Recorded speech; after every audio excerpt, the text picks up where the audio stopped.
Right now, schools around Michigan are under historic pressure. Between new safety guidelines and confusion over how much funding they will have per student, parents are flooding our newsroom with questions about the upcoming year and what's being done to keep their kids safe. And as 7 Action News reporter Kim Russell tells us now, school leaders are concerned. I fear that some school districts across the state just won't be able to open in the fall. Mark GREATHEAD is the superintendent of Woodhaven-Brownstown schools and the Tri-County Alliance for Public Education president.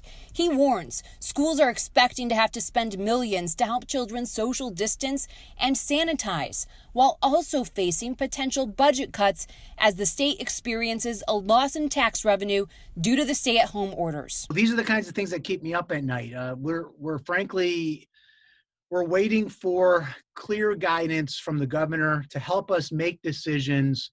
But right now, we just need to know what the target is. The superintendent of Huron Valley Schools, Paul Salah, is eager to see the plan from the governor's Return to Learn Advisory Council, scheduled to be released tomorrow. Get our kids back in the classroom, but do so in a way that's safe. In Woodhaven-Brownstown schools and Huron Valley schools, they are planning to offer in-person and virtual options to give families a choice, but are concerned that COVID-19 will lead to lower enrollment, impacting funding. We surveyed our community and asked what percentage of our families felt that they were going to be ready to send their children to school, and upwards of 30% said that they were strongly considering a 100% virtual option. I understand the pressures that they're under, and I support the need to make sure that they've got the base funding no matter what. School leaders say they expect a great plan, but the big concern is paying for it.